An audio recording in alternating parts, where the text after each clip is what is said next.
Untamed is going to be untamed. It's going to be a little crazy. I want to talk to my people. I want to talk to my brothers and sisters. We can have grace and humility in how we interact with other people. Oh, hot dog, look at you. And nobody talked about what's really happening. And let's have conversations about what truth is.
Good for America, good for the American people, good for Israel.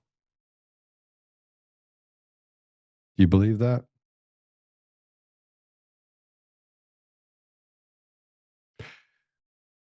You know, we sit as Americans and we sell ourselves out. Yeah, I mean, we've basically made the American people the bitches of low IQ, single digit IQ Somalis. I mean, let's be honest. They get free healthcare, free education, leering centers all over the place. We have what happened in California, people that are literally running for the hills, running. Companies are leaving states. 25% of the biggest companies in Colorado set to leave. California already seen a max exodus. Nobody wants to talk about the reality of the stolen elections that are being held hostage by large individuals around the world. They had a plan. They talk about it at the World Economic Forum. They get people on board, weak people that end up in positions of power and authority. The American people get the short end of the stick every time you turn around. There's literally no reprieve in sight. 56 cents on every dollar goes to the government. You don't own your house. You have to rent it from the government. If you don't pay it, then that property tax is going to come take your property from you. The liars that continue to lie, and they lie with such convincing, fortitude. They feel good about what they've done. This Section 219, it gives Israel access to U.S. military and intelligence systems, technology, supply chains, you name it, they get access to it. And it's a win, though, right? It's a win because U.S. troops aren't on the ground, but actually the U.S. troops are controlled by a small country in the middle of the Middle East that hasn't gotten along with anybody in nearly 100 years. But they say it's biblical. They say that it's in the Bible that we have to give up our own sovereignty because that's the right thing to do. There's one thing that maybe the left gets right, and that is that we should stand in solidarity with the American people, and that we shouldn't be over there trying to bomb different countries. Today was kind of an eye-opening experience where I watch on the internet as people are literally walking past themselves saying, "Oh, we didn't need the left to finish the job; we finished it ourselves." And then you have Mike Johnson lying about saying that the SAVE Act was actually put through the House as a part of this bill. That's not true either. It's voter ID. It's a watered down, keep everything the same, keep machines in place, mail-in ballots. President Trump says, we get a part of free and fair elections. We get IDs. Oh, yay. don't have voter rolls. You don't have to adhere to HAVA. You have machines and mail-in ballots that create a lack of transparency that's so large, it's hard to ignore. And then here's Mike Johnson, betrayer Johnson. who needs to have an enemy like the left when the people in our own camp are slitting the Americans' throats one by one, little by little, taking from them what was never theirs to take, treating us like institutional slaves as if we're just, it's the craziest thing ever. But he wanted to celebrate this win for AIPAC. Couldn't play it. And the budget resolution that unlocks our third reconciliation bill, which of course is Republicans' best shot to get as much of the Save America Act into law as possible, in addition to funding our national defense and our farmers. Republicans support our troops, our farmers, and election security. We're the only team in Washington that does. Many of you doubted our success. Many of you standing around me in the Skaggle right now said, let me read you a sample of the headlines. Quote, House Republicans face final week gauntlet. Another said, Johnson's rocky sprint to recess. Another said it was Johnson's make or break week. Despite nearly every Democrat voting against everything I just read you, House Republicans delivered. Now, many of you like to say that major legislating can't happen in an election year. We just proved you wrong. This week, we continue to deliver for the people, and we're going to continue that streak all the way through the end of this year and into the next Congress.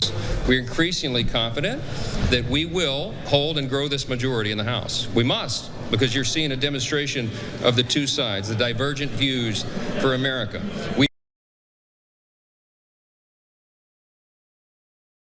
I sit here and say that he can deliver.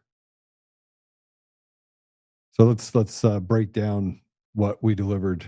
Here's the benefit: focus funding for the end of. By the way, we got nothing. We didn't get major provisions of the SAVE Act. He's a fucking liar.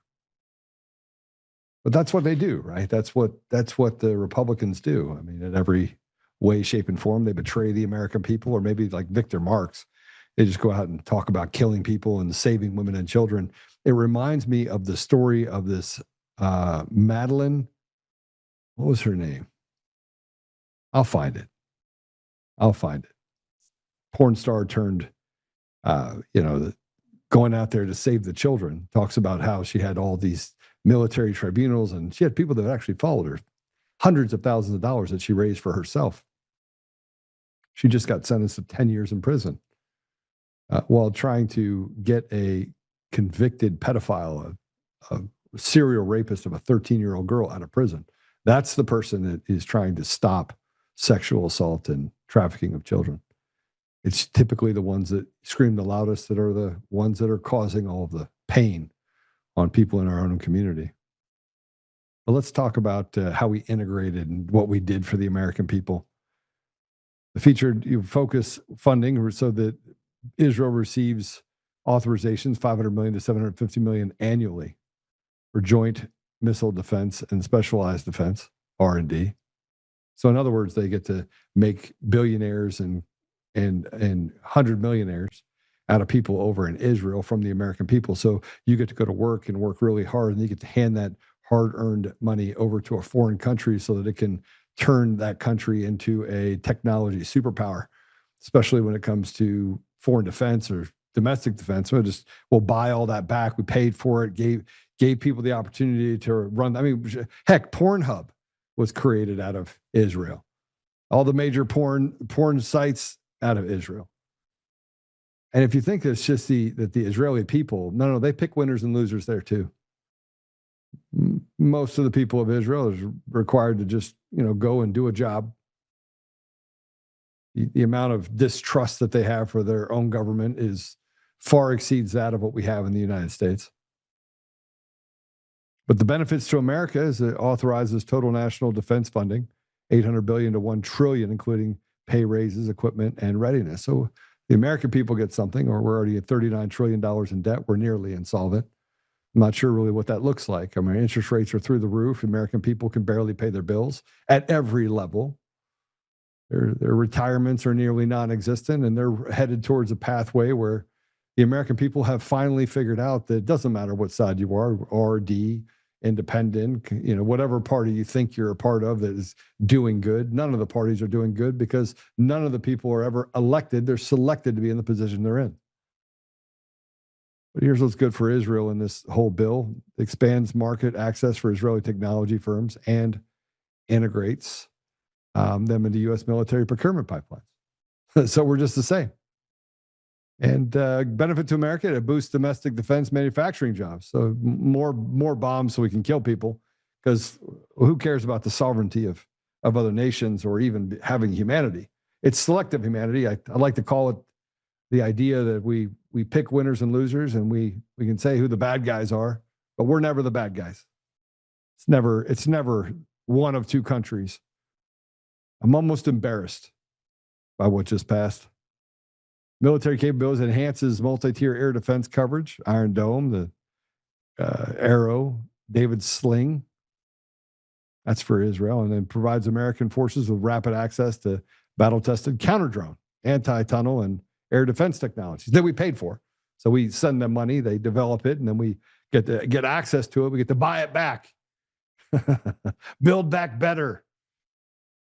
And then, this will allow Israel to maintain a military edge and strength in the Middle East, kind of like having their own little base. And for us, it gives us the ability to have our finger in the middle of the pot of the Middle East. Never before have I agreed with more than what you're about to hear. This is retired Army Colonel Larry Wilkerson saying that this passage of Section 219 inside the NDAA could start a civil war. Play it.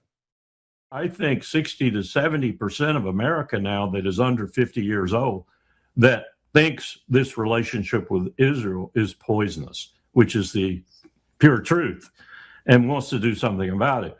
So it'll take time, and I'm afraid that in that time, a lot of bad things are going to happen. And Mike Johnson and Mitch McConnell and John Thune and others like them are going to have to bear the burden of history in terms of what they've done. They are, in effect, traitors. They are, in effect, traitors. Let me emphasize that word, traitors, because they have betrayed the United States. And Section 224 goes even deeper into it. And I'm quite sure that one's going to make it through, too.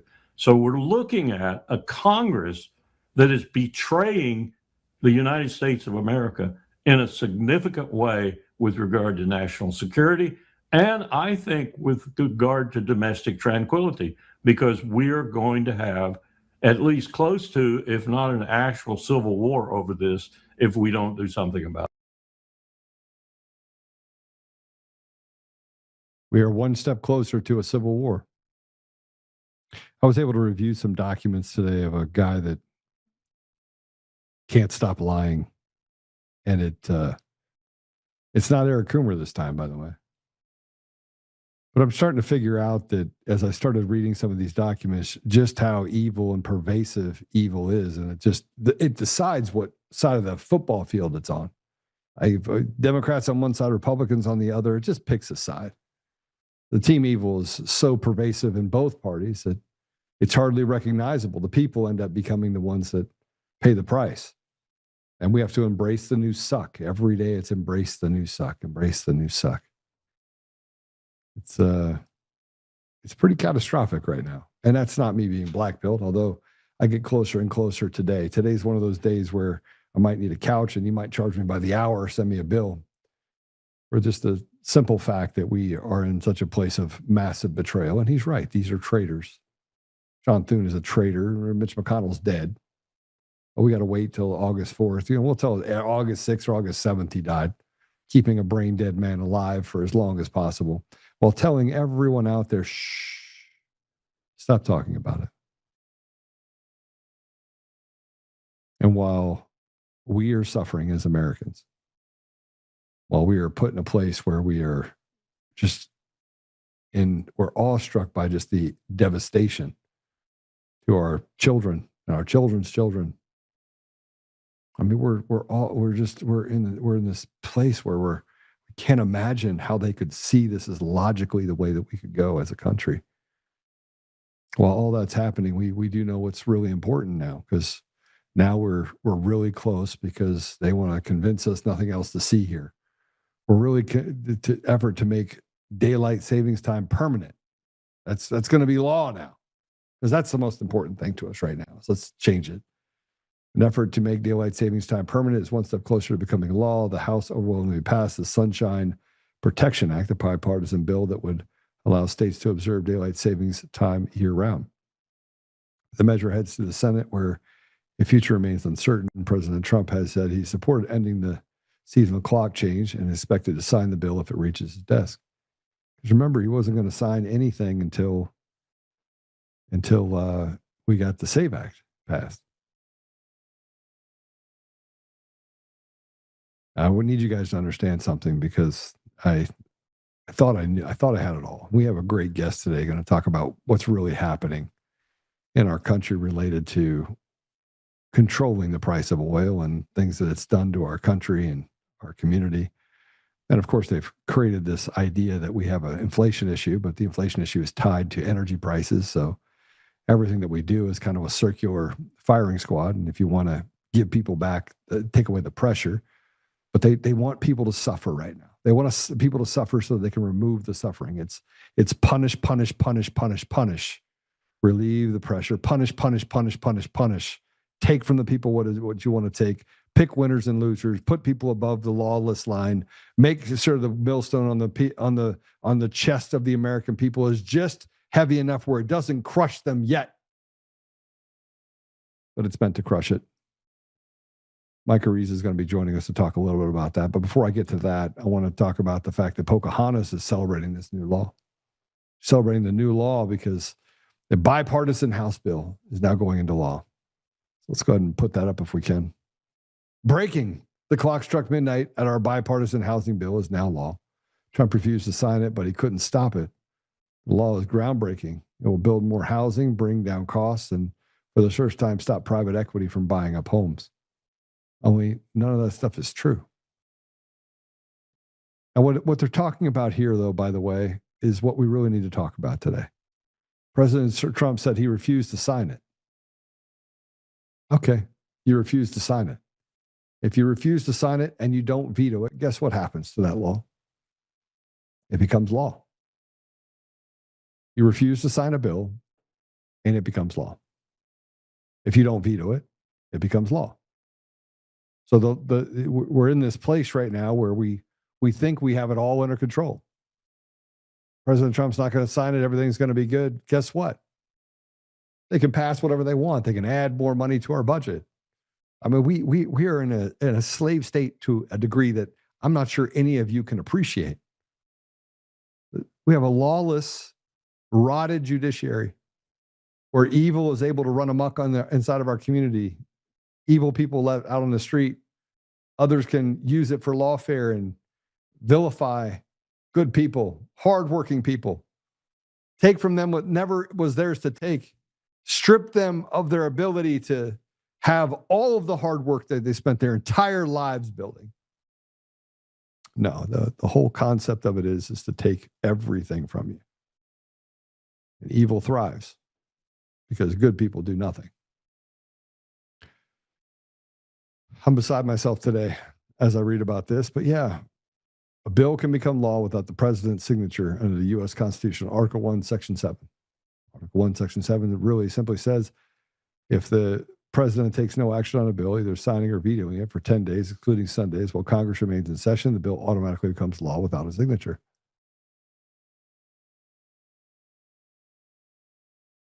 They keep talking about bringing down costs. That's what Pocahontas said. You know what else brings down costs? Deporting 20 million people who shouldn't be here.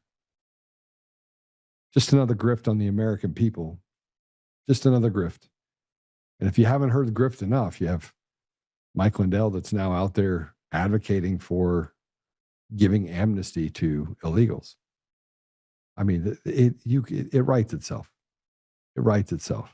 The wheat and the chaff inside of the movement for free and fair elections and having a place where you have the haves and the have-nots. No. Mike fancies himself a haves, not a have-not. I mean, he doesn't have to do things the right way, and he can just advocate for whatever he wants and then deny he ever said it, even though he said it.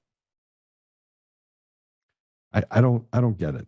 I don't get the retardation that we have. This what do you call it? A cool kids club in a high school. I mean, it reminds me of that.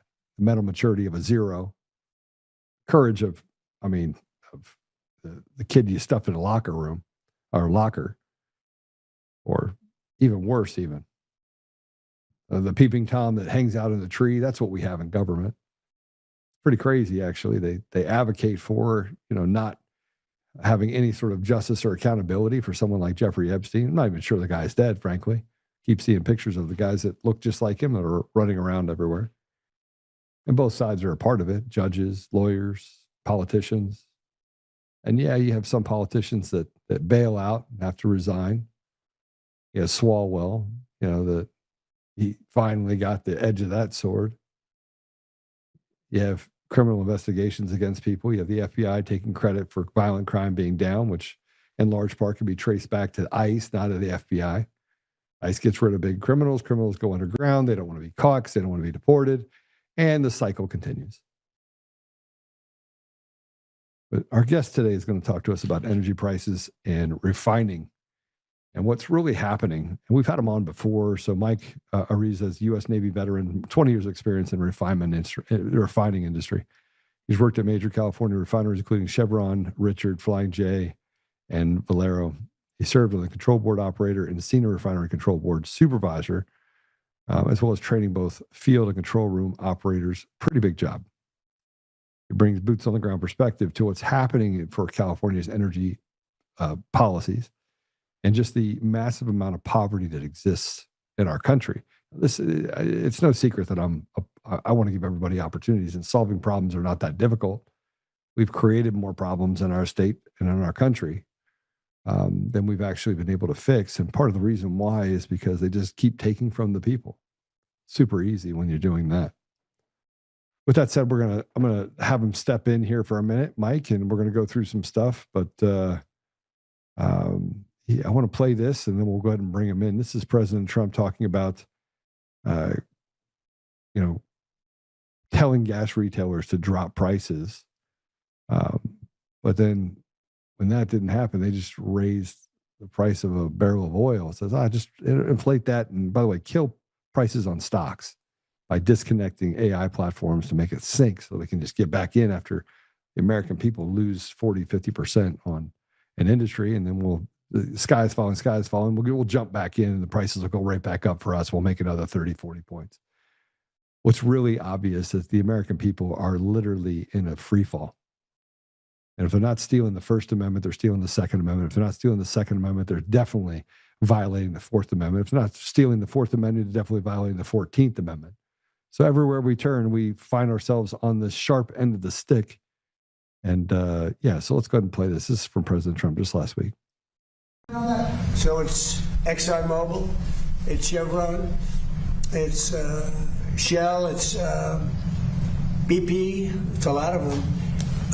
The gasoline or the oil prices have come down so much, and we are not seeing anything at the pump by comparison to what it should be. We should be, in my opinion, at $2.25 right now at the pump, and we're higher than that. And we are doing a big investigation on it. They're not reducing the prices commensurate with what's happening. Look, we are sending out, think of it, 19 million barrels came out yesterday. That is a flood. That's like a gusher. That's an oil gusher. And they should be much lower, the gasoline prices, which really is what people see more than anything else, but for their car. But the gasoline prices should be much lower at the pump. And the oil companies are possibly gouging. I hope they're not, otherwise they're going to be in big trouble. They're going to be in big trouble. We're not going to play games. Mr. President, you spoke to All right, so let me just tell you the problem with what he's saying right now, and I think it's really obvious, is that, and let me just tell you where we're at right now. Currently, I mean, it did get back down to the 70s when he actually gave that. It got back to the 70s. It's currently sitting at $92 a barrel.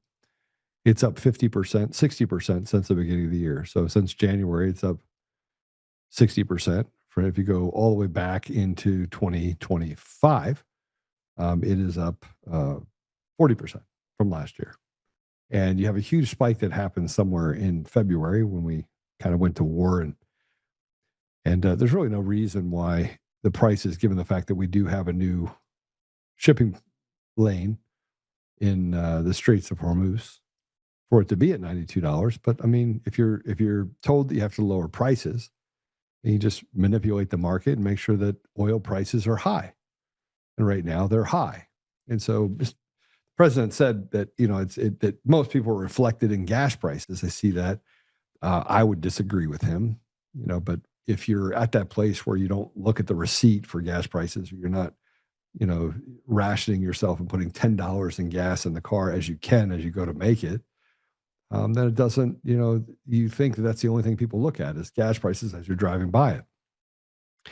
Energy prices, food prices, all the prices related to how people live their lives are pretty much where we're at. So I'm going to bring Mike in. And Mike, why don't you tell me where we're at and kind of how we're actually sabotaging our own pricing structure in the United States that's leading to these high prices. Welcome to the show. Well, it's like you're saying, Joe, thank you. Prices going up, prices go down as far as crude. And then the midstream is the refinery, and crude goes up, refinery goes up, prices downstream go up. And it varies from region. West Coast, of course, is getting hit the worst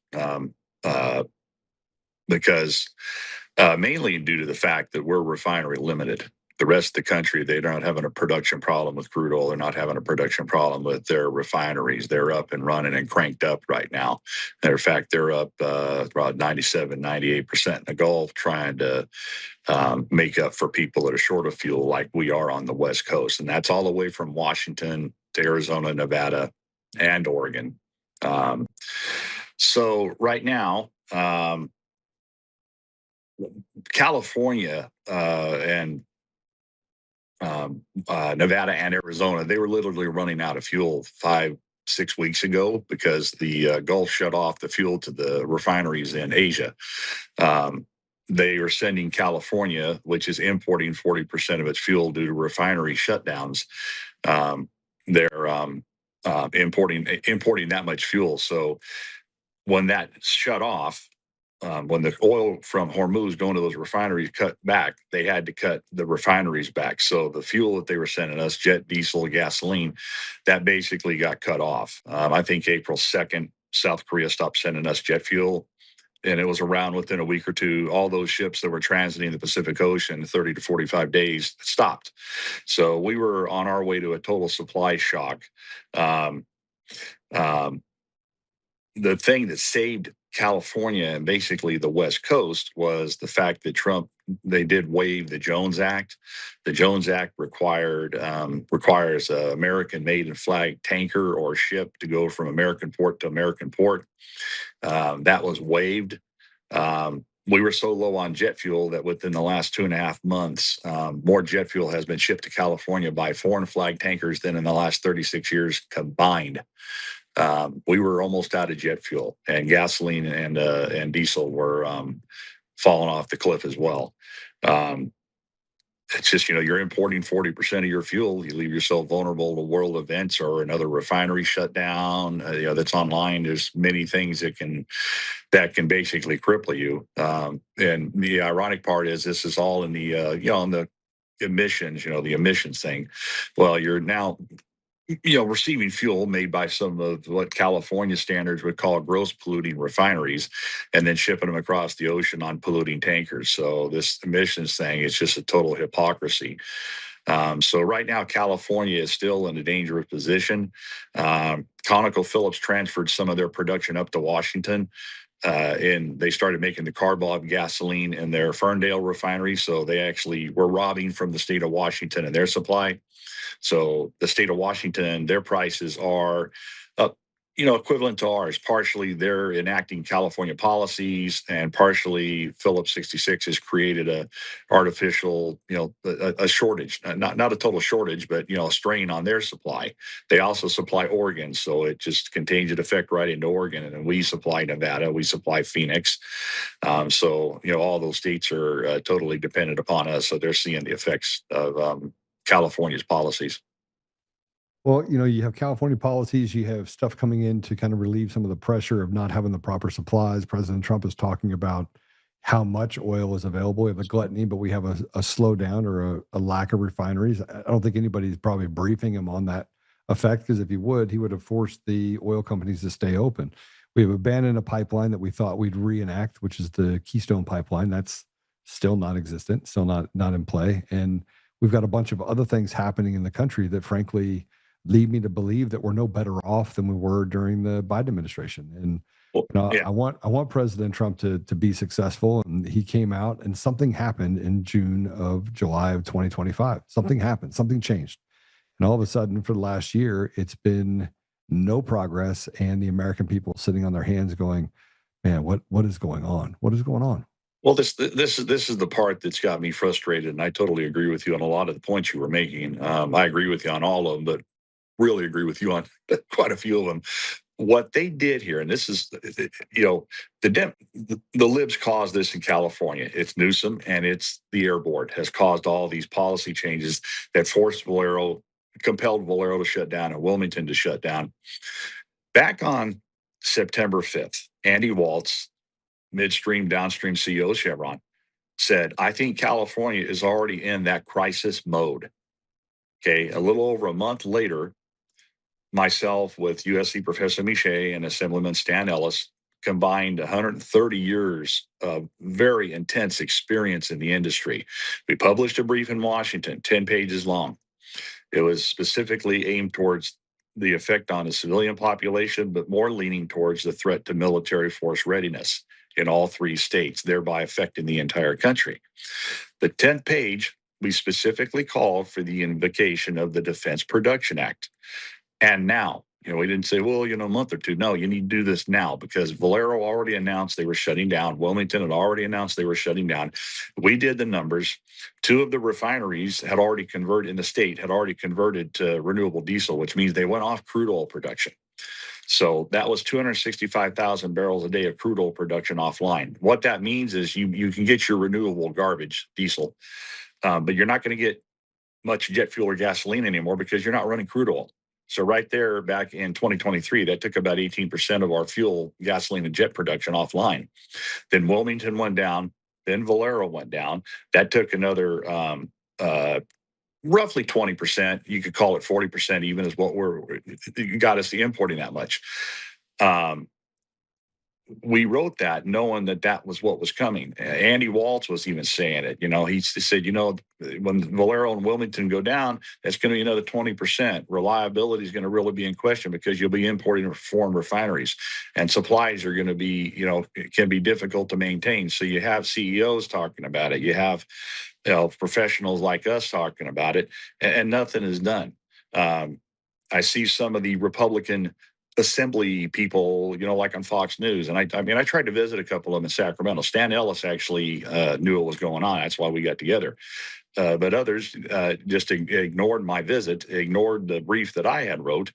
And, when they're on, things like on Fox, they're not saying a damn thing. They keep going back to the legislature here, which is totally liberal, totally Democrat. You're beating your head against the wall 10 times over. You're not going to change or sway these people because they got this green thing in their brain, and whatever Newsom says, they do like a bunch of pups. So, there's been opportunities and nothing said. Now, some of them are starting to speak up, but it's kind of like, well, where the hell were you? Because now that Valero has gone down, Joe, if they had invoked the Defense Production Act, Valero could have went down for a normal turnaround maintenance period for a month, went down, made its repairs, $200-300 million, came back up, back online, supplying the state. Now with Valero down, and I wrote about this on point of no return. You get past the point of no return with these refineries. It's like Andy Waltz also said, hey, if we shut down and we leave, we're not coming back. Once we shut down, we're gone. We don't come back. So Valero went down. Now you're looking at $1.2 billion to bring it back online. They didn't fix anything. So you got to do the inspections. You got to fix things. You find more problems. That's more trouble. But most important above and beyond all that is the qualified personnel. I'm looking at Valero now, and you almost have to go back to 1969 and hire 150 or 200 operators and basically train them like they did back the classes when the refinery was built and when it was starting up. You have to go back and get personnel because all the personnel are gone. They're in Texas, they're in Louisiana, they transferred, they retired. I mean, some of them will come back and work for the right price, but for the most part, 90+% of your qualified personnel to run this refinery are gone. And that's the biggest thorn in the side as far as trying to get it back up. But we need to get it back up. I don't think Wilmington's ever going to come back up. Valero, it's really questionable. It should never have went down. They should have invoked the Defense Production Act to prevent them from going down. Well, Mike, we I think that it's all really good information you're giving. I don't think people understand the context behind it per se, and how oil becomes gas. It's there's a lot of things that come from gas. Plastics come from oil. Mm-hmm. Plastics comes from oil. 6,000 product. Yeah, I mean it's not an easy process, and there's how it's broken down. Even the most rudimentary waste from oil becomes something.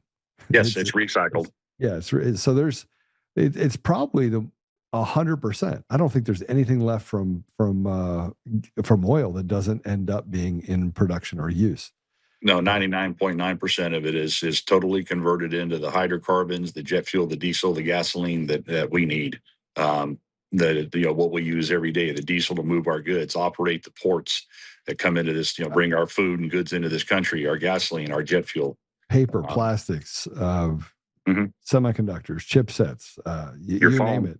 Yeah. Your phone. You can't have any. You have nothing. You have no clothes, right? Oil is used to make clothes. I mean, it's used as a binding agent for different types of fabrics. I mean, the idea that you can live in a world where you don't have oil is ludicrous, right? Yeah, no, turbines and solar panels, they make electricity. Everything that makes us move, that makes us mobile, that has taken us out of the, I don't know, I won't say Stone Age, but taken us out of the 1800s and into the modern days. Medicines, everything that we use nowadays is based on, almost all is based on petroleum in one way or another.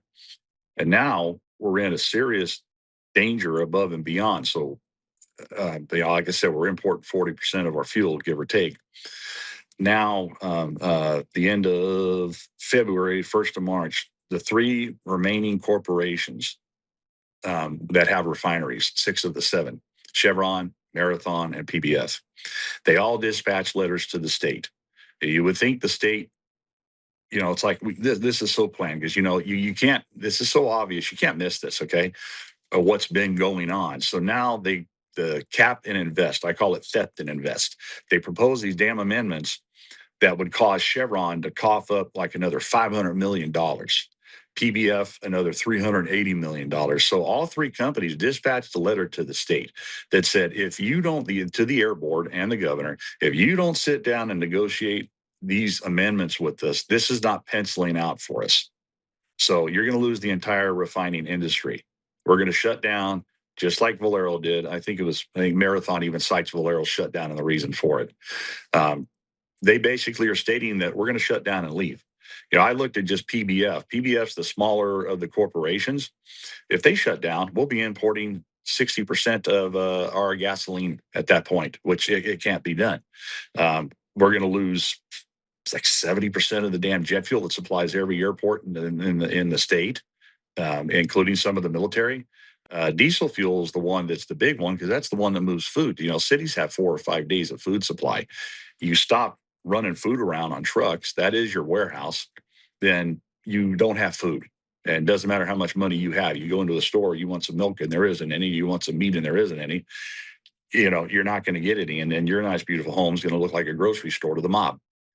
So that's where we're at right now. And then the air board met. They made some concession. So far, the refineries have not dispatched a letter with intent to shut down. They have to give a year's notice. They have not dispatched any of those that I know of. But now an environmental group, California something, they're suing the air board for working out this, for basically compromising with the oil companies so that they wouldn't shut down. So it's this the big circle in California. These companies are just looking at this going, this isn't going to work. So that's the big danger California is in right now. We cannot import. We lose the two PBF refineries. We're in danger big time. We lose all six. It's going to be massive civil unrest in this state because you can't get that fuel in here. You cannot get all that fuel in here. There's no way. We don't have pipelines coming into the state. Well, you don't have pipelines coming into the state. And currently, you look at the crime rate across the country, most states are actually decreasing. California is one of the states that's increasing dramatically. And people are leaving. So the exodus is now 2 or 3% of the population are leaving. I mean, that's a big number, Mike. Well, it is. And then the Jones Act tankers, the foreign flag tankers. One thing I failed to mention was, we had initially published that brief on the threat that this is to the military, that state policies are presenting to the U.S. military, the Navy, the Air Force, the Marines, everybody. Well, that fuel is one thing. Step back real quick. The refineries on the Gulf Coast, they're supposed to be cranked up to like 97% or something like that. They're not doing their normal spring shutdowns right now. They're staying online. That they run 95% all the time. So, 2% more or whatever. I knew that wasn't anywhere near enough to supply California for the amount of fuel that we lost between jet, diesel, and gasoline. So take a look at it, and we're pulling fuel from Pad 1 and Pad 3. Those are the defense districts, the fuel reserves of the Gulf Coast and the East Coast. So California, as we wrote in that brief, is a threat to the military. Well, now we're pulling record amounts of jet fuel, diesel, and gasoline from those defense districts on the East Coast and the Gulf Coast. That's where we're having to, they're having to supply California to keep California from running out. And you can't keep doing that forever. The refineries in the Gulf are at 97 or 98%, running that hard. Now we're pulling a lot of fuel from those defense districts. That tells you that they can't make up that difference. And we are slowly but surely drafting the military reserve fuel in the other big parts of our country.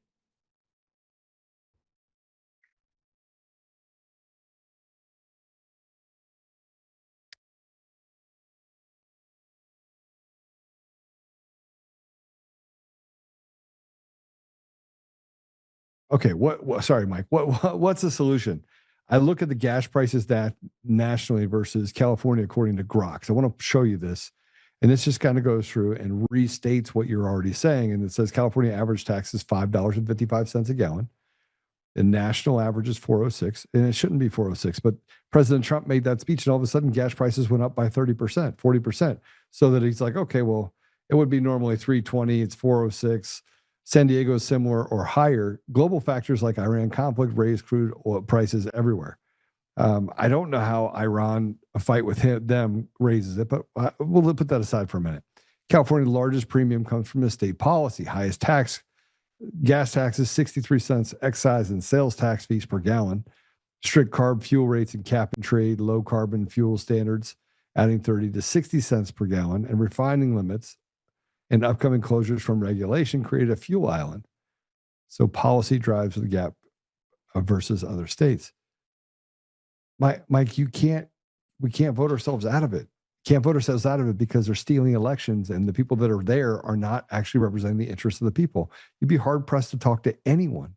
Like I can't talk to any. I am online just asking questions. Like I go to the worst places where people are like, they go to one of my profiles and be like, oh, that guy's he's right wing. He's a MAGA. Mm-hmm. And I ask them simple questions like, how are you feeling about policies in the state you're in, California? And they all say the same thing. They're all a bunch of crooks. I haven't seen one person that justifies anybody, but you can't do anything about them because it's a haves versus have-not club, and we're not in it. We're not in. Yeah, well, it's all those, the LCFS, the cap and invest, that should go away. They could at minimum cut the damn excise tax in half. The summer blend, that was designed for carbureted motors. We barely have any of those left on board. So right now, if he immediately said, okay, summer blend is suspended, we would get 6% supply back in the pool, the gasoline pool. So there's just yeah, like you said, they refuse to do it. And then the danger is the actual supply. The prices are one thing, which is hurting. It's hurting a lot of people. Okay, especially those that have to commute, and that's a lot of California's story. All the different metropolitan areas, but the fact that we are running so low, so dangerously low. I go back to that chart. 2.5 months of jet fuel shipment here, last 36 years combined. Let's put it up. Let's put the chart up. This is the PAD 5 recipients by tanker and barge, kerosene type, jet fuel, and hydrocarbons. And this shows you going all the way back to 1990, the number of barrels. And you have you have 180,000. Is that right? Yeah, 180,000 barrels. No. Million barrels. Yeah. Because by the thousand. No. Yeah. 1 point. Okay, look at what it has been for the last 40 years, right? And look at where it is today. We were almost out. It's not sustainable. It's not sustainable, Mike. We keep talking about the fact that we want to bring back manufacturing jobs and things like that. How do you bring back manufacturing jobs when we can't even manage our supplies of our energy supplies? How? Hell, in Solano County, Joe, they can't even manage the supply of beer anymore. Budweiser shut down. Same county as Valero for the same reasons. The air board, the bullshit regulations that are put on them. Then Valero, they offered Valero $260 million to stay back in November, or $280 million. I forget. And Valero said, no, we're done with you. We're done with you. And now the other refineries, they're seeing this. They've been dealing with this. It's like a couple of CEOs were saying, we keep ringing the bell, bro. We keep ringing the bell. We keep telling them over and over and over again, this is a problem. This is a problem. This is a problem. Nobody's doing anything about it. Been a problem too. It's not just, this isn't something that crept up yesterday. This has been a problem. It was heading there. They were getting warnings and warnings and warnings. Andy Walsh is the most vocal of all the CEOs of all the companies. He said back in the end of March or April, he says, I really think California should declare a state of emergency at this point. I mean, he's calling it the way it is. He sees it for what it is. It's like he says, we don't want to shut down. We really don't want to go. But you're pushing us. You've been at war with our industry for the last 20 years. It's gotten a lot worse since Newsom took over. And this just doesn't pencil out what you did to Valero. And that's another thing, Joe, these corporations that own crude oil, Chevron, Shell, PBF, no crude oil. Same thing with Marathon. Same thing with Valero. So crude oil Brent goes up through the roof. If that damn price of gasoline doesn't go up, it doesn't pan out for them anywhere in the country, not just California. So that's another thing that people don't realize. They say, oh, it's an oil company. Yeah, but some of them don't own oil. Okay, when Exxon ran Benicia, when I worked there, Exxon owned crude oil, the offshore platforms, Alaska North Slope, all those different crude oils. Exxon made money off of it. And even if the refinery was losing a little bit of money, they made a ton of money on the upstream selling the oil to the refinery, and they just write off the loss on the refinery. In the case of PBF and Valero, Marathon, and companies like that, they don't have that flexibility. Chevron does. Shell, those companies that own crude oil, but these other companies that are trying to make a good product, do it safely, do it cleanly, they're really fighting for their survival right now. And this cap and invest that the Air Board just threw on them, these new amendments, which it's a total hoax. And a total taxation. It's a taxation. It's a tax, just a tax. It's all it is. And those two of the letters. Actually, all three of them, they state one thing is that the refineries where our fuel is being made now, being imported from, they don't have these fees. The ships don't have these fees. So here's our refineries, the cleanest running refineries in the world, getting hit with these $500 million, $300 million taxes on their cap and invest on top of everything else they have to pay. And then these gross polluting refineries that are bringing us our fuel, they don't have to pay a dime, so they're not even on the same footing. Yeah, what amazes me is that we're even having this conversation about this, and that nobody is ringing the bell. I mean, you're ringing the bell. We're on here ringing the bell. You're having a conversation about ringing the bell, and yet the people continue to suffer. They continue to go through this kabuki theater that frankly is yeah. You have this document. You recently authored an opinion piece titled "The Impending Collapse of California's Transportation Fuel Infrastructure." I want to put this up if we can. I can't read it because it's and I don't see it, guys, where I can click on it.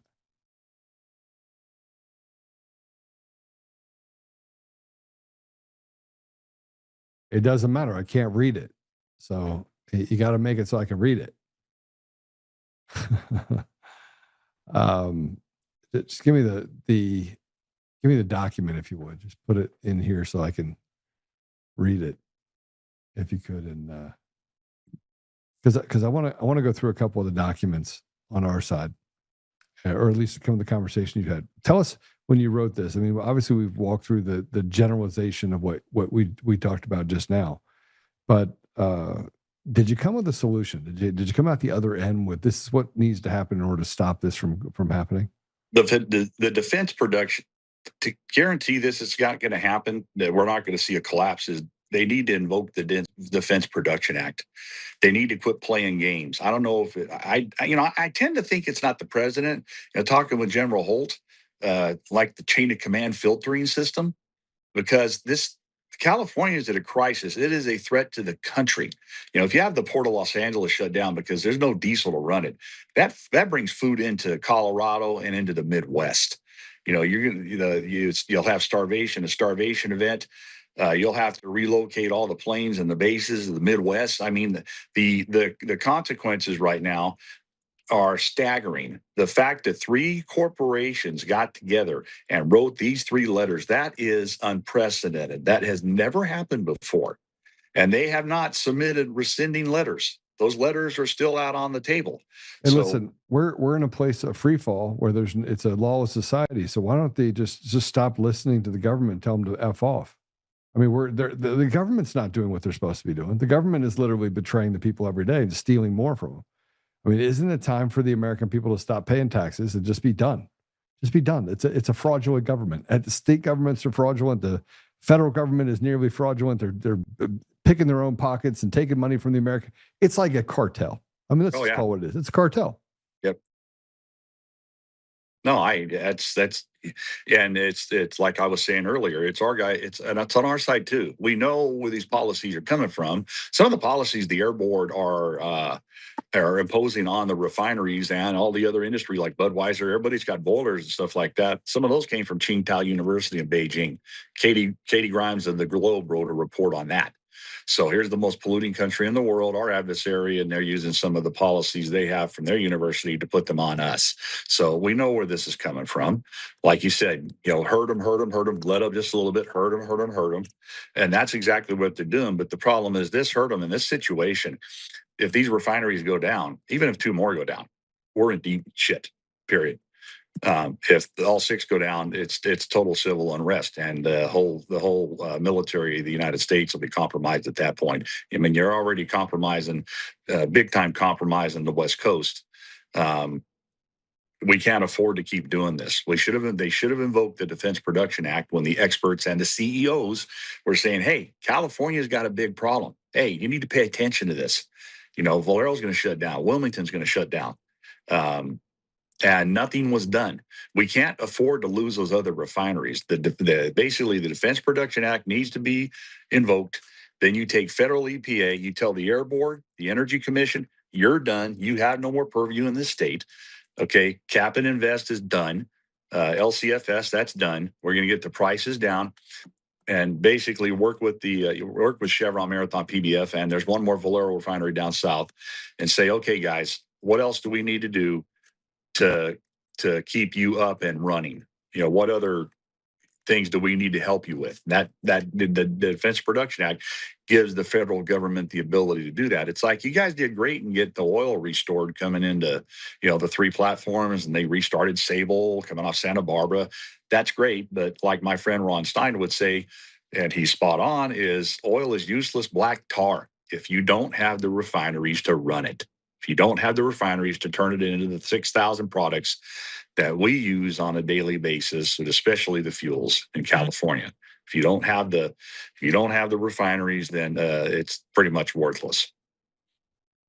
Well, we pray that we can get to a place where we do. Mike, thanks for coming on, brother. I appreciate you very much. We keep ringing the bell. We keep ringing the bell month after month, we year after year, and now it's getting to the place where you have unprecedented things that are being done. You have people that are ringing the bell, and by the way, it's a bipartisan ringing of the bell.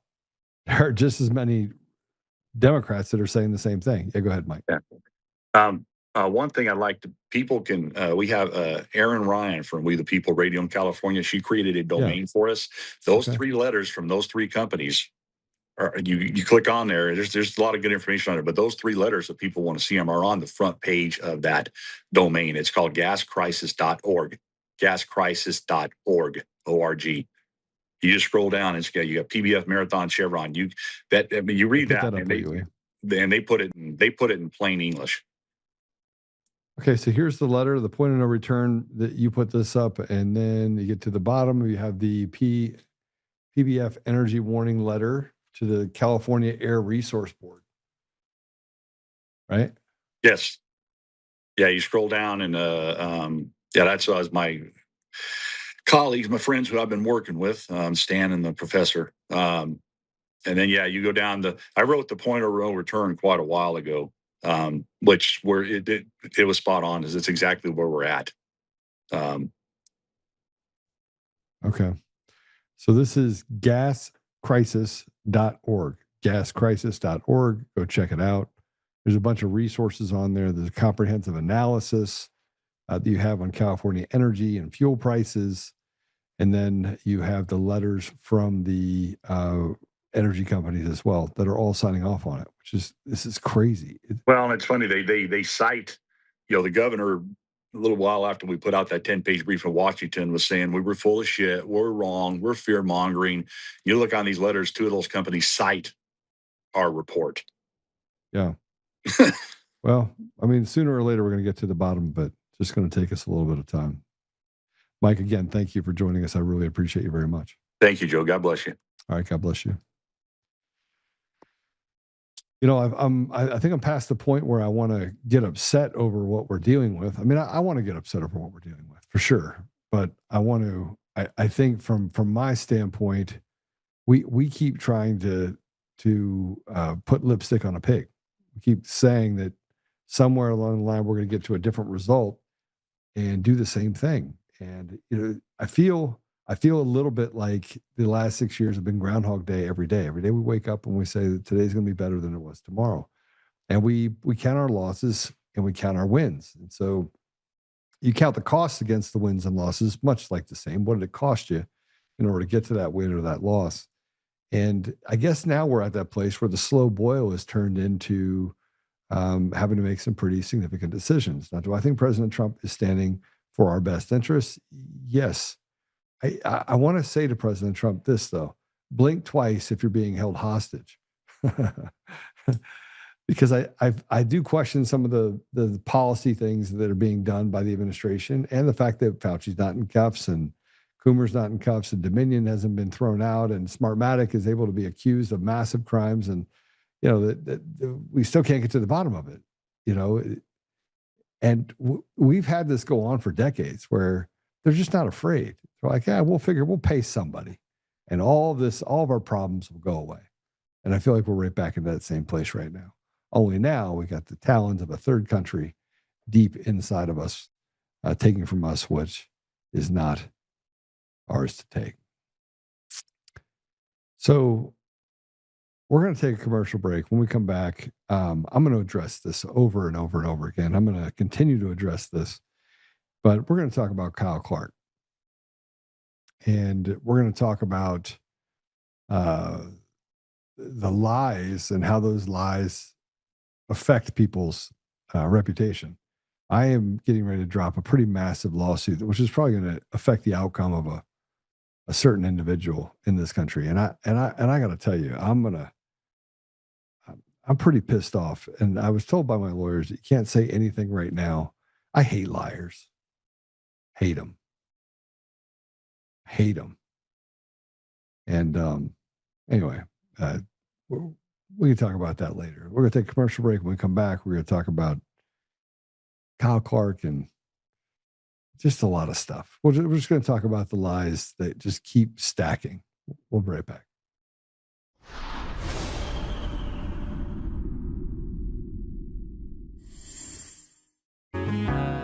Oh, hi. I almost didn't see you there. Welcome to DCF Buns, where you can find the freshest buns in town, if I do say so myself. Our master bakers teach class every week. So whether you're new to baking or trying to improve your culinary skills, we got you covered. And we can help you bake the cake of your dreams. We'll even clean your cake if you want. And if you don't want to bake anything yourself, we have loads of fresh buns available in a variety of shapes and sizes. Check us out at dcfbuns.com to learn more. DCF Buns, we keep the buns hot and the deals hotter. Buns. In every thread, in every stitch, Honor-Bound USA weaves the fabric of the American spirit. It's not just apparel, it's a testament to God, family, and country. At Honor-Bound USA, we're a family of patriots who put our faith, family, and America first. When you visit our website, you'll find a line of products that embody our commitment to pray, stand, speak, and act. As the official site for the Untamed podcast, all of our products proclaim speaking the truth with courage. We also have the powerful documentary from Professor David Clements, Let My People Go. Identify yourself as one of the few who are willing to stand for what they believe in. Join the Honor-Bound USA family today. Wear it as a badge of honor, commitment to the values that shape us, and a pledge to the bright future we will build together. Because when you're honor-bound, you're not just wearing a brand, you're embodying a lifestyle.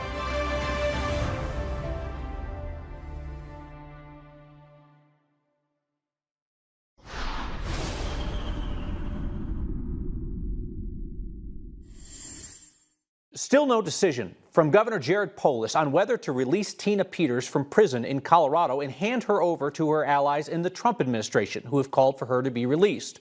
Trump applied more pressure via social media today, and a key Peters ally demanding she be freed is calling for Governor Polis and other state leaders to be executed. Today, Joe Oltmann, a conservative activist and podcaster who is a close ally of Peters, called for Polis and Weiser to be executed. I think all these people should be tried for treason and hung. I think Jared Polis should be hung. I think Jenna Griswold should be hung. I think Phil Weiser should be hung. I think they should hang by their neck until dead.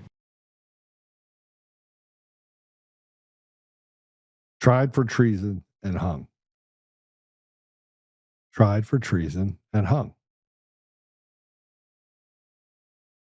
You know, it's not taking things out of context. It is the fact that they are so connected to me. It's the fact that they want to silence a guy that frankly just speaks the truth, and they know it's the truth. And the only way that they can do that is by slandering and defaming me to the public. My biggest problem is not actually the left. My biggest problem is Republicans. Say they're Republicans. So they just pick sides. Team Evil just picks a side. You have people that are just diabolically just pieces of trash. And we end every show with a prayer. And I have to tell you, it reminds me of just when somebody knows that something is a lie and yet they continue to tell the lies knowing that they're lies. My brain just hurts. My brain hurts. I said tried for treason and hung. Tried for treason and hung. It should be tried for treason and hung, because the penalty for treason is death. It has nothing to do with them being political allies or political, adversaries. I don't have political adversaries. Politics don't even play a part in how I do things. And it doesn't play a part in most people's lives, right? You say, I don't want to talk politics. That's that we have pastors that try to do that too. I can't talk about politics from the pulpit. I can be, but you can't talk about right or wrong either. You can't talk about the difference between right and wrong. We can't talk about how our brothers and sisters, our American brothers and sisters, are being left out, treated like slaves, have their lives stolen from them, handed over to illegals, people that don't belong here. There's no difference between running out people that have basically built this country over the last 4 or 5 generations and what has been done to conquer people and destroy societies for thousands of years. Same thing's happening right now. And here's another one of Kyle lying and taking things out of context. Let's just put this up. This is Clark when me and Peter were on my show together. Today, Oltmann and Peter's attorney talked about their shared vision for civilians to be rounded up, tried by military tribunals, and executed. Why is the Insurrection Act not on the table? Why are we just not getting to the fact where we have military tribunals and 50,000 people that would get rounded up and we can just have a hanging party? It's coming. It's coming with the evidence. It's coming with the proof. We have had the proof for 4 years.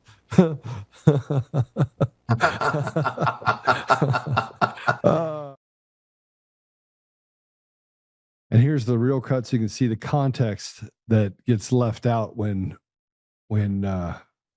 Antifa Clark decides that he's going to just make it up as he goes along. And don't think that there are going to be no consequences for it, because I don't care if you're a judge, I don't care what you are. If you're a traitor to this country, you don't get excused because you have a black robe on or because you're a secretary of a state someplace. You better wake up, because as Barack Obama or Barry Obama said, elections have their consequences. And right now, there's been a change, and that change is going to continue. So smarten up, at least stop the nonsense. I got a judge in Michigan in Stephanie Lambert's case where they're trying to Tina Peters her, okay, because she had experts inspect the tabulators, and what did the judge decide? She's charged with unduly possessing election equipment, and even though there's nothing in the law that says this, he says not having the permission of the Secretary of State to have the election equipment is to unduly possess it. He's making up the law. That's not a law. I mean, it's not a law. But that's all they've been doing, Peter, and that's why I get to the place, and I said it yesterday. Why is the Insurrection Act not on the table? Why are we just not getting to the fact where we have military tribunals and 50,000 people that would get rounded up and we can just have a hanging party? It's coming. It's coming with the evidence. It's coming with the proof. We have had the proof for 4 years.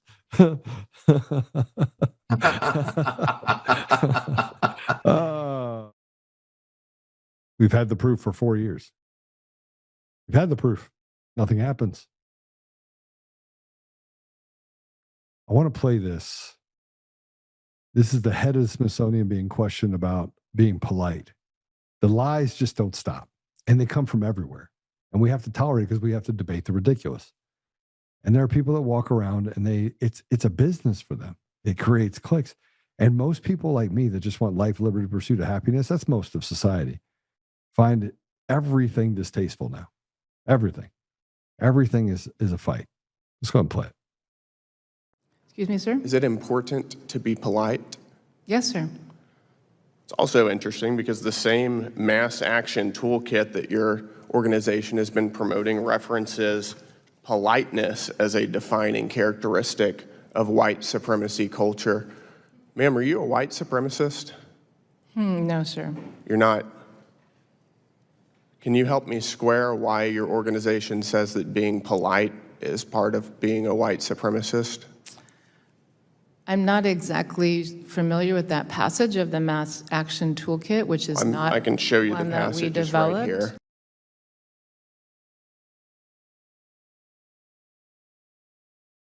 And here's a list, by the way. Here's the list of the things that are a part of white culture that are about whiteness.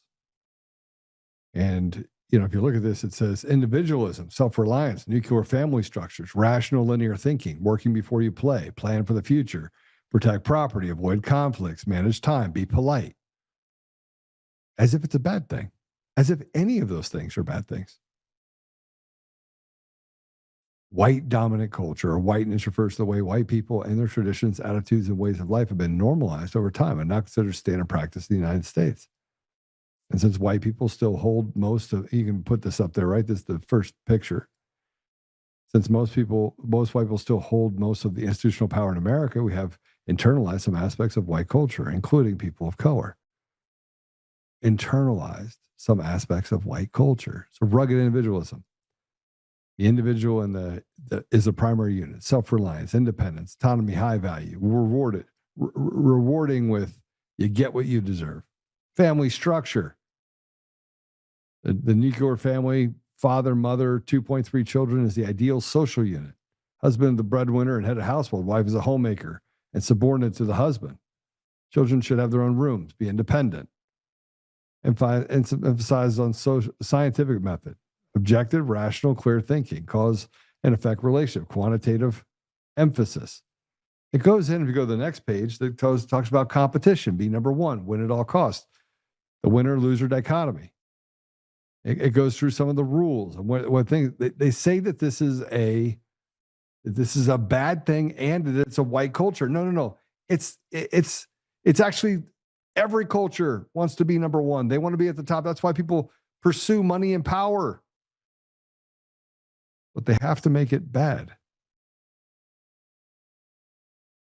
And if that's not bad enough, I just want you to know that if you're looking for the signs, if you're looking for signs of right-wing extremism, I have them for you. And I think it's important that we put these up. And then, there we go. We'll put these up for you. So here are the signs for recognizing a far-right extremist. Number one, you got to have full-time employment. Number two, you got to be literate. 3, you have to love your family and your country. 4, you got to be driven by this thing called common sense. And 5, you have to obey the law. So thought it was interesting that these are the things that are far right extremists. Now, I do want to correct the record with Kyle Clark for a minute, if I can. Kyle Clark says that I am a right-wing, I am a MAGA podcaster, and I am a advocate or activist. So let me correct the record. There you go. That's the recognize the warning signs of being a far right extremist. So if you identify as a far right extremist, then I think you're probably on the right track. Not necessarily a bad thing. That comes from Badger Bites UK, which is one of the people that put it underneath the deal. So shout out to Badger Bite for putting that up. It's totally true. But I want to correct something. I've been a businessman for 20 years. I was a negotiator in the Middle East and Africa for 6.5 years. I've done some of the coolest things you probably could ever do in 12 lifetimes. And, I've been ridiculously successful and blessed beyond measure. Podcasting is something I do a couple hours of the day. The rest of the hours of the day are not spent podcasting. It's building and giving people opportunity to make a living. If I'm not doing that, I'm a father, I'm a husband, and I got dogs. So I'm not an activist. I'm an American. See, Kyle can't get that right either. And so I want to take a minute, though. I'm going to take a right-hand turn here really quick because I want to bring on my friend Peter Boyles. First of all, I want to say this. This is, before we go any further, Peter Boyles and I got sideways over elections, and this is over elections nearly 6 years ago. We didn't know each other, but there was some waves and tension and that got created, and Peter has become my friend. And it all was because I picked up the phone and I called the radio station while him and a few other people were on. And I was like, let's talk it out. And we ended up getting on the show and then going out to dinner. And then now we're doing some pretty special things right now. But I want to take a minute, if I can, and say this to my friend, Peter, and we can go ahead and bring him on. Peter just got inducted into the Radio Legend Hall of Fame. And Peter, congratulations on being, one, an amazing man, and two, for an honor so great. I mean, this is a big, big honor. Well, I'm first, not all that happened between us was generated by you and I. There were some other forces at work that I'm only now beginning to understand. And I tell people this is not a bad man. This is a good man. We have different views about one single issue, but we have more in common than we do in difference. I just received a phone call, and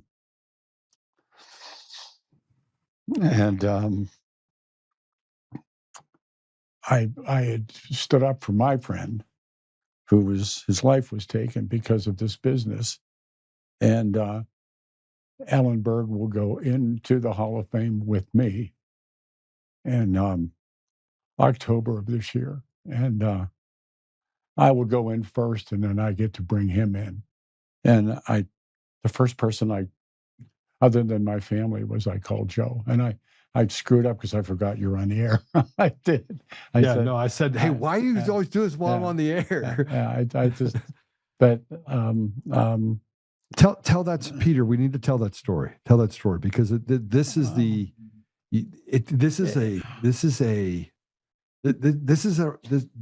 a rite of passage that not many people across the world get. And you said, if Alan Berg doesn't come in, I can't go. I'm struggling. I wasn't going to see him stand out on the street corner and me go in and get an acclimate that he clearly deserved. His life was taken. It was a radio murder. I know they've made movies and books and things like that, but they seem to want to put it in another place. It was about what happened on the radio, and there is hardly anyone left that remembers. And it was 42 years ago this summer, and I remembered. And I have to thank and I'll get a chance to thank the people that. But I said I can't go with him not going, and I just got the phone call from a dear friend who I think stood up for me and said, "You're in, but better yet, Alan's in. Alan's going in as a legend, and I'm going in as just some dope to win the Hall of Fame." But I get to I go in first, is what I was just told on the phone, and then I get to speak for him. And thanks, boss. Thanks a lot. So I want to say congratulations to you, but I want to bring something else up that I think is super important. Alan Berg, just so you know, he was known as being, and this is the power. This is the power of. He was a Jewish American. He was a brilliant businessman. He had the sharpest tongue you'd ever. Actually, find. He probably wasn't that brilliant of a businessman. He got disbarred as a lawyer. So he got disbarred, but how he got disbarred as a lawyer is another story all in itself, right? So when you told me about Alan Berg, I went. He was. God, I'm sorry. No, I don't care what anybody says. The guy was brilliant. Oh, because there's been three guys that I knew, and I speak about them, that came in and sat down and got it. Alan, Dave Logan, and Mike Rosen. I was a writer and a traffic reporter, and I read the news, and I played records, and I did dog track reports, and so I fundamentally made my bones. He had been disbarred in Chicago for it's not for right now to tell the story, but he had lost his law license and came here and got sober, and he was a clothes horse, and he opened up a boot broker and a shirt broker down on Lammer Street, where he made custom-made shirts and custom-made shoes and boots. And one of his customers was a guy named Lawrence Gross. And Lawrence was a radio talk show host. Well, Lawrence got one load of him and said, "This guy'd be great on air." I say the same thing, obviously, about you, that you'd be, and so he brought Berg in to fill in for him. And it was the day they announced that Elvis Presley had died, and Berg went on there and said Elvis couldn't sing. And he blew the trunk lines out of the radio station, and he was the greatest pro wrestler I ever saw do talk radio. and he just had this ability, and he got the business. He got it like that. Mike Rosen got it like that, and Dave Logan got it just like that. He sat down and did it. Yeah. The rest of us, we've had to learn. But those three, they came in and hit the home run. But he, his murder and what happened with it and everything, it changed. You and I are talking about these new projects that we're about to launch, but it really gets back to when he was killed 22 years ago in June. Everything hinges on that point. And people don't. I see things in terms of epochs and moments in time, and that certainly was. And then we've turned into what you and I have decided we call corporate talk, and it's been diminished immensely. And perhaps you never say perhaps. You always say when. So when we do what we're going to do, it's going to change a lot of things. But I get the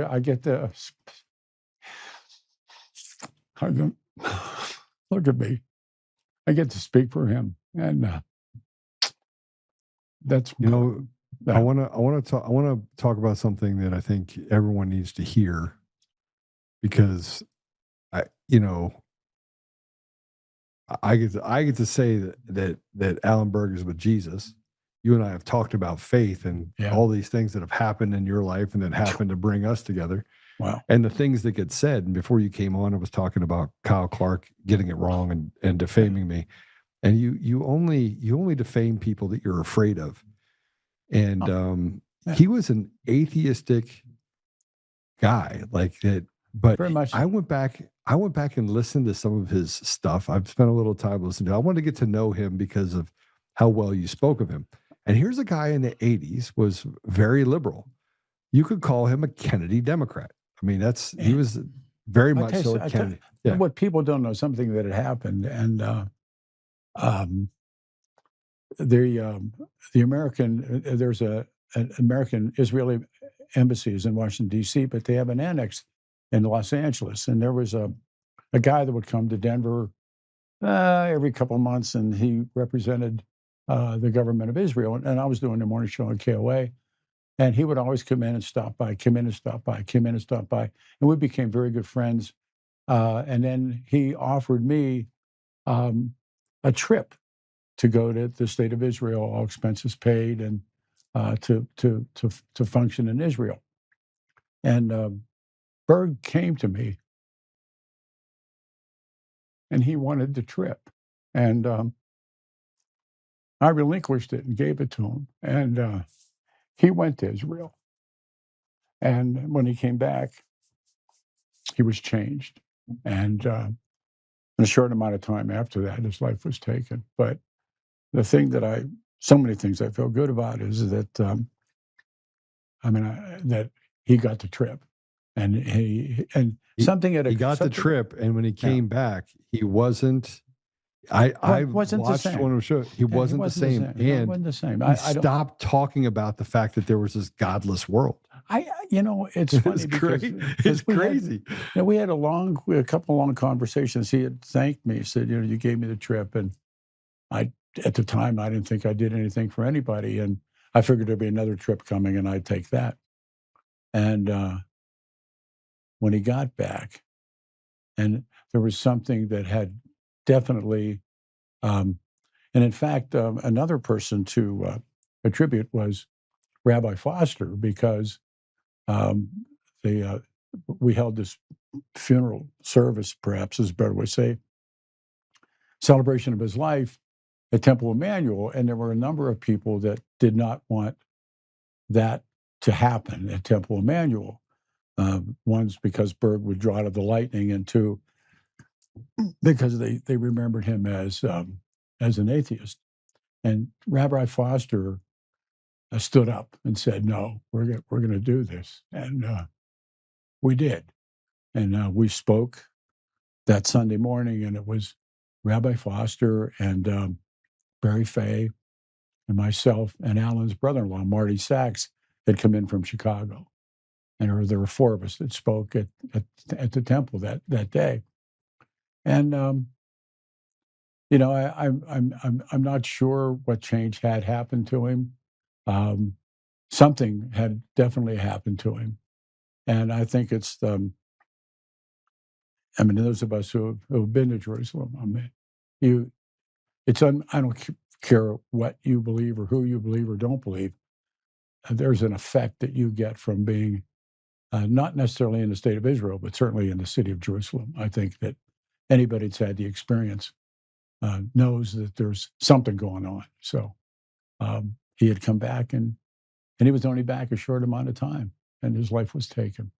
So one of those we'll never know. But he knew, though. I mean, there's a certain amount that he actually knew something was going to happen. He was, yeah, I think so, and I think that Morley Safer, 60 Minutes had come into town, and they were going to do a feature, big feature on me, and then he found out about it, and he wasn't going to let that happen and not be part of it. So he came down and he introduced himself to Morley Safer, and he turned on the bird gas, and then I'm like, see you later, and we're focusing on Alan.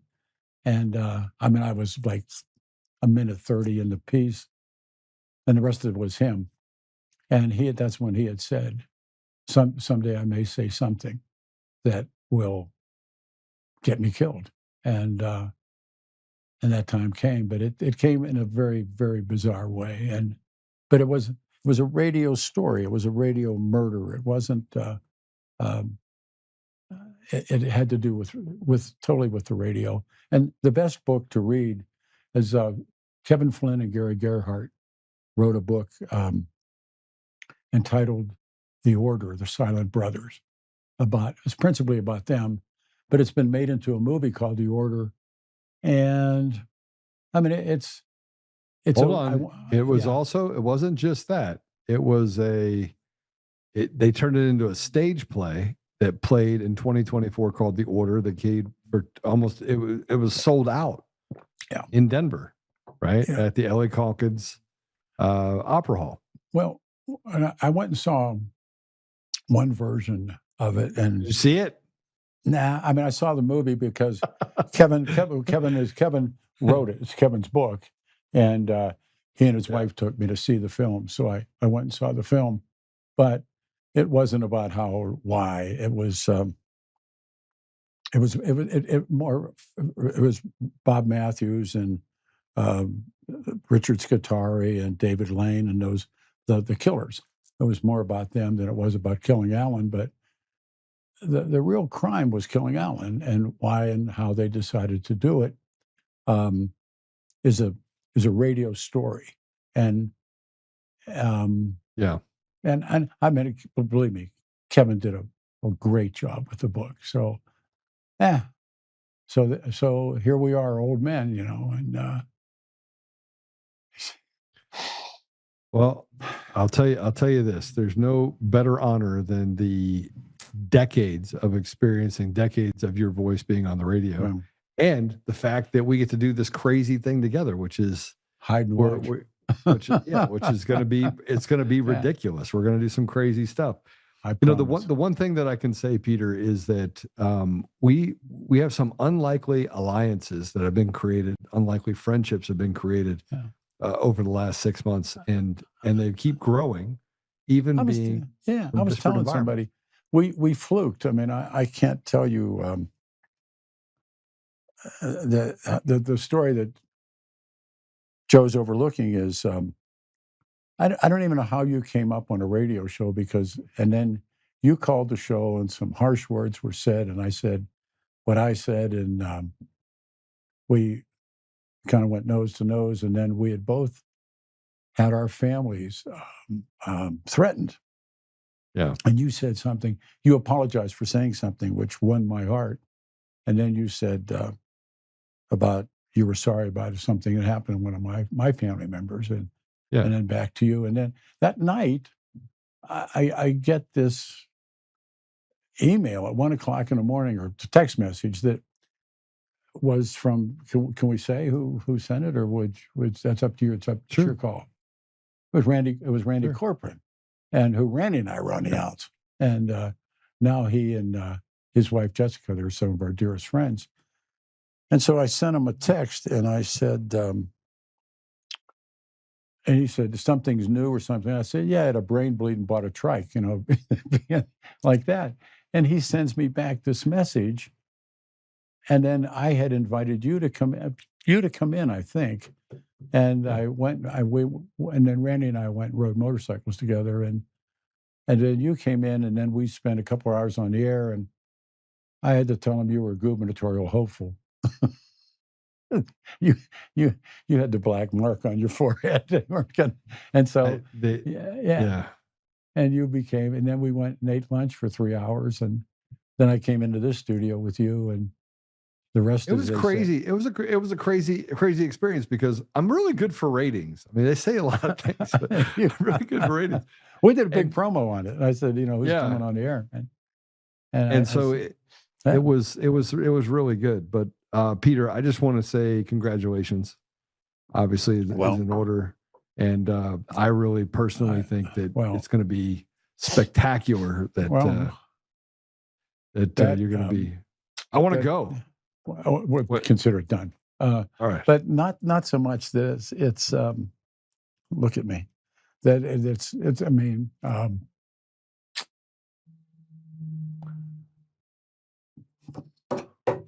I wish my dad were here. He is here because of because what I put him through, And here we are many years later. But and my mom. But the fact that that Berg's going to be here, and that's so important to me because we and I'll wrap it up with this. We have the city of Denver has never honored this man, and I'm not so sure I believe that there are hate crimes, but if there is such a thing, his murder was one. But we have, and believe me, I take nothing from this. We have Dick Connor Boulevard, we have Daddy Bruce, we have Dr. King, we have Omar Jah. We have nothing for Burke. There's nothing at all. Not one marker, not a plaque, not anything. And I've often thought, look, he was spectacular. He was spectacular. I've seen his. There's an archive, by the way. You can actually go listen to some of his stuff. There's an archive that they built to him, which is pretty cool. You can never. I mean, I can't tell anybody. And we will return to those days. But what he was able to do, and we had monster numbers, and he was. You got time for one quick story that I was told for Berg, and we're cutting into time. Right, well, we were out to dinner, and we always had dinner together Friday nights. We would invite lots of people, but we would sit next to each other and talk about the business. And a guy named Joel Barron had a place called the Tally Ho. It was out on Wadsworth. It was a prime joint. It was a great place, good people. So Berg and I, and he loved a woman named Linda McVeigh, and she was there, and I don't know who I was with, and I was still drinking, and Berg, and out of the bar, out of the bar comes this woman. She's coming, and I see her coming. I think, whoo, and he wasn't a scrapper, and I'm thinking, okay, this is not going to go good. And right behind her is I take it as her husband, who could probably eat apples off of your head. You're a big guy, and I'm thinking, well, maybe this is it. So I was still drinking. We had a wine bottle and a bucket, and I put my hand on the neck, and I'm thinking, it's going to go bad. And a woman comes up on us, and I know she's after him. And he starts up, and her husband's right in behind him, and he gives it that, sir, and he's Serbic. And the guy looks at him, and he goes, what do you do for a living? And the guy looks at Berg.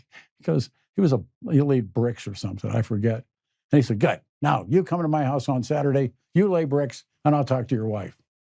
And the guy looks at his old lady, he grabs her by the wrist and pulls her away. I'm floored. I said, like people that can whistle down dogs, you've seen that stuff. And I look at him, I said, how did you do that? Never mind. And I mean, I watched him do it. And then there's other times that obviously what happened. But thank you for taking out time with this, and I'll see you tomorrow morning at 9, boss. Thanks a lot. All right. But God we bless got you, this. brother. We got this. Thank you, It's sir. gonna be really amazing. And frankly, I'm glad to have you. I'm glad to have you on this journey. We're gonna do some crazy stuff. But what did that man say? Watch what happens next. watch what happened. What happened was, and we made it happen. I'm All right, talking God bless you, about it. brother. Thank you, sir. Bye. Peter Boyles. He's an amazing man, and over 4 decades he's been on the radio. He's a voice you could hardly. I mean, if you're in Colorado or even around Colorado, it's hard to not know who Peter Boyles is. And there's some crazy stuff we're gonna do that I think will surprise you guys. That we're gonna start over the next month. I think you'll be really excited about it. But I want to close with this. If I go back and I look at Alan Berg, and Alan Berg is, I mean, if I was looking at it today, you'd say he's atheistic. He's way, way far left. And they would say, oh, Joe, and you can't like him because he's Jewish. The opposite would be true. Right? First of all, my entire family is like Muttville. I don't make decisions on people based upon their race, creed, religion. I don't make decisions that way. I make decisions based on whether or not they're good people. And when I first heard the story about Alan Berg, I went and I had to go do research on him because, he was a firebrand. He was a firebrand. And yeah, he struggled with alcoholism. He struggled with things. And he said on the air once that I've never seen a martini I didn't like. And he struggled with seizures and some medical issues, but he was loved by people even when they hated him, including his ex-wife, who was with him just hours before he was gunned down. He was gunned down. And this is where I started looking at going, man, we've had a problem with radical people, right, left, for a long time. In the 80s, they had a thing called the Order, and this order was run by a guy named David Lane, not associated with David Lane that now is a criminal attorney in Denver. But him and these people that were white supremacists, true white supremacists, David Lane got into an argument with Alan on air. And it turned out that he was getting out of the car and they had a Mac 10. They had a full auto Mac 10. And they shot Alan Berg 36 times. And when they were asked about this shooting, the only reason he stopped is because the gun jammed. Not because he was, obviously 36 holes in exit and entrance wounds is a lot. But he was just getting out of his car. Just had dinner, grabbing some stuff, and went home. And I remember that feeling personally when people came to my house with a gun. I remember sitting up on the top and watching the silhouette come across the deal, and there's a guy's carrying a gun. And I'll never forget the feeling that these are people that want to do harm to you. I live my life now in a way that I have to look over every corner. I go into restaurants. I always make sure that I have my back to the wall. I prepare myself every day. And Alan lost his life because of his speech, what he said. And the same thing could be said for Charlie Kirk, and you could talk about other people. But Alan Berg was not this radical left guy. He was an eccentric egomaniac. He was awesome, though, to listen to. And these are just the things I've been able to listen to because I didn't know him. It was 1984, man. I was in elementary school. But I learned something from listening to his voice, and that is that he had an immense amount of reason. So even though he was over the top and he would talk about people and he had a very brash nature, the things that I read and talked to, I don't disagree with him. So why can't we get back there? Why can't we get back there? And this is the problem when we start creating ideas that we have to stick with Republicans or Democrats. That's why I say we're going to vote for Greg Lopez, is because he's an independent. He's in the middle. We get left or right, bring them all together. I don't really care, but I'm not voting for someone that's diabolical, that lies as easy as it is for him to breathe. And I'm certainly not voting for the weasel wiser. as the governor for Colorado. So a lot of things to kind of go over and think about. But our unlikely alliances are going to be people that are just everyday Joes, left, right, center, that finally realize that we're all slaves to a system that doesn't allow for us to have debate or to pick winners and losers or to reset society or hold people accountable, because there are people that are creating a system that makes it so accountability is nearly impossible. So I pray we do get to a place where we can reconcile that. So, yeah, I'm going to end it there, I think. All right. So I was told that we are on Amazon now. So we're on Amazon. We are on Roku. We are on Apple Podcasts, Google Podcasts, Spotify, Pandora, iHeartRadio, TuneIn, and more. We are syndicated across a large number of radio stations, and I am negotiating to get across even more. We have an amazing thing that's getting ready to come out. It's going to be epic. It's going to allow for us to build a network that is spectacular. The reality of it is that we are kind of in a pretty crazy place right now. But I think we're going to be able to come out the other side. I do talk about the fact that I'm not okay with another country not or having access to the sovereignty of our nation, and well, they basically piss on us. But we'll see how it ends. We'll see how it gets out the other side. But yeah, let's pray.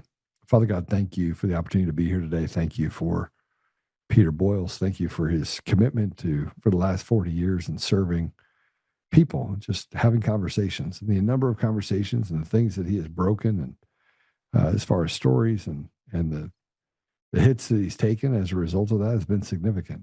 And so, Father, I thank you for his thirst for knowledge and his thirst and desire to serve others and to become an advocate for many people, such as John Benet Ramsey. I mean, he really just hung on to that story, and had it not been for him, they wouldn't have gotten to some of the conclusions and some of the information related to how she was killed so long ago. Father, we ask that you help President Trump and just give him knowledge and foresight and wisdom to do the right thing by the American people. I ask for the same thing on our leaders on both sides of the aisle. And as we sit here and we discuss kind of where we're at as a country, and we're disenfranchised and we're disappointed, but we have not lost any faith in you, Father. So we are grateful for you standing next to us and giving us the tools to be able to fight. And whatever the future holds, Father, I just ask that you give us the opportunity to serve well. And I say these things humbly in the name of Jesus Christ. Amen. All right. We will be here tomorrow. And make sure that you hit the share button if you would. Give us a thumbs up on the way out. Yeah, thank you. Thank you for the last 6 years. As good or bad or indifferent as it has been worth it. So I leave that with you. All right. God bless you.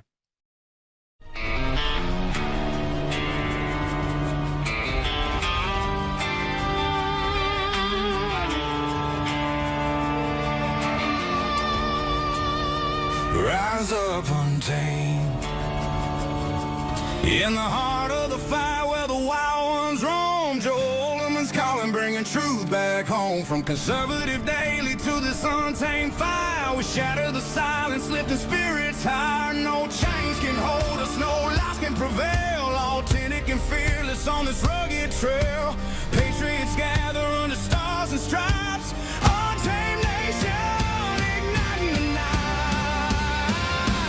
Untamed nation, let the truth roll out in this land of the free. Standing proud from sea to shining sea, we won't back down. Catch the fire, wear the crown. Untamed nation, it's our battle song, motivating hearts where the brave belong. Yeah, untamed and wild, forever strong. Play it again all night long.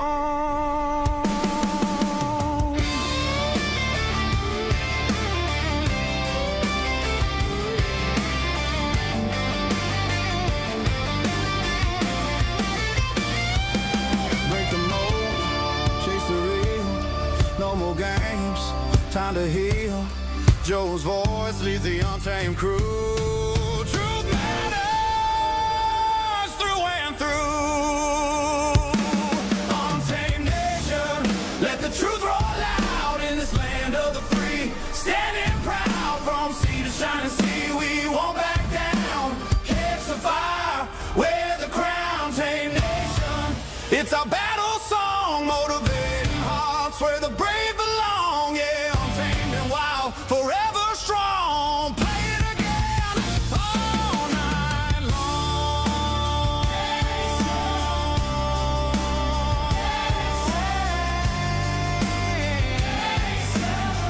Truth forever.